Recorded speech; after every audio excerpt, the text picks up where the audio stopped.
Estamos de regreso, qué bien que continúe informándose con nosotros. En este momento es menester para nosotros comentarles que la Fundación Nicaragüense para el Desarrollo Económico y Social FUNIDES, la Cámara de Comercio Americana de Nicaragua AmCham y el Consejo Superior de la Empresa Privada COSEP han decidido suscribir y por supuesto aportar o fortalecer el llamado que ha hecho el INCAE el pasado 31 de marzo de este año 2020 para trabajar y canalizar esfuerzos de cara a combatir la propagación de la COVID-19 en Nicaragua. En ese sentido, tanto AmCham como FUNIDES y el COSEP han decidido crear iniciativas para combatir la pandemia global. Se encuentra con nosotros en vivo y directo a través de vía Skype el señor Mario Arana, quien es presidente de la Cámara de Comercio Americana de Nicaragua, para hablarnos un poco más acerca de esta iniciativa.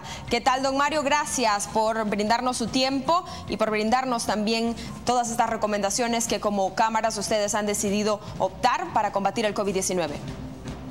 Bueno, buenas tardes, Elizabeth. Muchas gracias por invitarme a tu programa.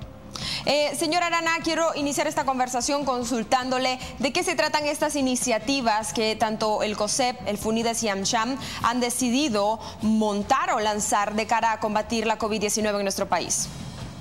Bueno, en primer lugar, creemos que estamos en una etapa todavía que nos permite prepararnos para que pudiese ser un desarrollo más intenso de la contaminación, del contagio en Nicaragua. Normalmente cuando se pasa a la etapa de contagio comunitario es verdaderamente cuando se requiere haber tomado una serie de medidas bastante más drásticas en materia de distanciamiento social, en materia de cumplir con todas las recomendaciones de higiene que ya hemos estado escuchando afortunadamente. Pero precisamente porque vamos a esa etapa más compleja necesitamos prepararnos mejor y hemos decidido como sector privado conformar pues esta coordinación, dinámica de coordinación respondiendo al llamado que ha hecho INCAE de que se necesita unidad nacional, que se necesita la conformación de una especie de comité de trabajo interdisciplinario donde estén, bueno, los que quieran estar al final de cuentas, ¿verdad? En particular, importante que esté el sector que conoce sobre pandemias, sobre epidemias, ¿verdad? Y los sectores productivos, los sectores económicos. Verdaderamente se ha llamado también a que el gobierno forme parte de esto, que asuma su papel de liderazgo, es decir, las labores que son propiamente parte de lo que un gobierno tiene que hacer. Pero bueno, es decir, trabajaremos ya sea con el involucramiento de ellos sin el mismo, digamos, ¿verdad? Lo importante es que tengamos un plan de acción. En parte estamos tratando de incrementar todo lo que tiene que ver con la comunicación sobre cómo mejor protegerse, es decir, ante este virus, ¿verdad? Número uno. Número dos, estamos pensando en que hay ciertos productos que se pueden producir en Nicaragua que pudiesen ayudar al sector salud de los que están en la frontera, en la primera línea, pues, ¿verdad?, de la frontera, o sea, es decir, mascarillas. Entonces estamos tratando de coordinar acciones en ese sentido, es decir, para proteger a los trabajadores de la salud, pero también el abastecimiento pues, de la población, particularmente pensando en los sectores más pobres, más vulnerables, y preparando un poco lo que pudiese ser un esquema de logística para llegar a los más desfavorecidos. Y por otro lado, continuar pues viendo a ver si podemos monitorear de mejor manera el desarrollo mediante técnicas que se pueden utilizar a través de los teléfonos celulares, ¿verdad? Entonces, este es solamente un ejemplo de ciertas líneas de acción, pero verdaderamente pues en una siguiente etapa vamos a estar formando más en detalle de todo lo que pudiésemos todos contribuir a hacer y ver si podemos conformar esa instancia como de coordinación de acciones para enfrentar mejor la pandemia. Señor Arana, en el comunicado emitido por el sector privado, ustedes han dicho que AmCham, FUNIDES y COSEP trabajará en un grupo precisamente de trabajo, o realizará un grupo de trabajo que tendrá la asesoría académica de INCAE. ¿Estaría dispuesto este grupo de trabajo a coordinar acciones o a trabajar con el gobierno en algún momento de cara a combatir la COVID-19 en el país? Bueno, el llamado que se hace es a que todos trabajemos de manera unificada, con una sola visión, con un solo objetivo. ¿Cómo lo vamos a hacer práctico? No lo sé, pero la verdad es de que hemos manifestado nuestra voluntad. Creemos que es momento de verdaderamente concertar esfuerzos de todos con una visión común. Pero es un reto, francamente, es decir, hasta el momento no hemos recibido necesariamente las mejores señales por parte del gobierno, así que nosotros pues abiertos a poder colaborar con el país, es decir, pero tampoco podemos forzar pues la situación, simplemente manifestamos nuestra voluntad de trabajar de manera de que seamos lo más efectivos en lidiar con la crisis que enfrentamos. También se habla en el mismo escrito acerca de crear acciones que puedan promover políticas públicas y privadas de cara a combatir esta pandemia global precisamente enfocada en nuestro país. ¿A qué se dirigirían o qué acciones son las que refieren estas políticas públicas y privadas a las que ustedes mencionan en el comunicado? Bueno, mira, es decir, nosotros conocemos lo que está haciéndose en la región en materia de política pública que tienda a favorecer a las familias nicaragüenses por un lado, pero también a las empresas, porque las empresas tienen que seguir operando y están enfrentando una situación sumamente difícil, al igual que los hogares, en la medida que, digamos, muchas oportunidades de empleo se están reduciendo, ¿verdad? Muchas oportunidades de lograr generar ingresos están limitadas.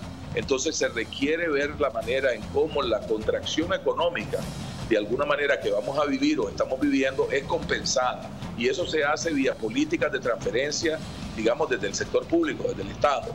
Esto puede canalizarse de diferentes maneras. En algunos lugares, como en El Salvador, se intentó pasarle efectivo a la gente. Aquí probablemente no hay esa posibilidad, pero sí se puede prorrogar un poco los pagos de salud, a lo mejor energía, a lo mejor, los pagos de energía, de agua, es decir, ese tipo de costos, pues, de servicios públicos que realmente va a ser difícil pues estarlos pagando. Entonces esa es una manera de oxigenar un poco el ingreso de la familia, ¿verdad? Igual a las empresas se les puede, y a los individuos se les puede ver cómo se les prorrogan los créditos, de tal manera que mantengan plata que tienen a mano, en vez de pagarla, la puedan utilizar para enfrentar esta semana, porque ya se requerirá probablemente un llamado en donde el distanciamiento social se deberá profundizar y tal vez solamente ciertas actividades estratégicas puedan continuar operando o debieran quedar operando, ¿verdad? No sabemos cuál va a ser la política del gobierno, pero es lo que se ha hecho en otros países. Se trata de romper con la transmisión del virus mediante un cierre más intenso, digamos, de actividades, un distanciamiento social mayor. Entonces hay que prepararse para ese momento si ese llegase a ser el caso. Señora Arana, se habla también sobre un fondo de asistencia humanitaria. ¿En qué consistiría o cómo funcionaría esto del fondo de asistencia humanitaria al que ustedes se refieren? Bueno, lo hemos lanzado en el sentido de que lo estamos poniendo a disposición de aquellos que quieran contribuir al fondo. Luego, obviamente, vamos a tratar de definir prioridades de cómo ese fondo pudiese ser utilizado.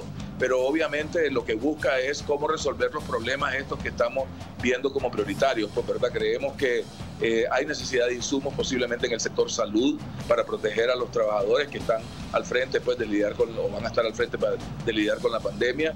Sabemos eso, sabemos que posiblemente van a haber sectores pobres que sus oportunidades de generar ingresos puede ser que se les compliquen, entonces a lo mejor hay que pensar en algún sistema de tal manera que les lleguen los alimentos. Si cerramos las escuelas, ¿cómo se hace para que los niños puedan continuar teniendo su almuerzo, ¿verdad? Es decir, pero que no tengan que ir a la escuela, porque en realidad eso es un poco de contaminación que además, es decir, no es bueno para los mayores, en realidad que los niños lleven el contagio pues a la casa.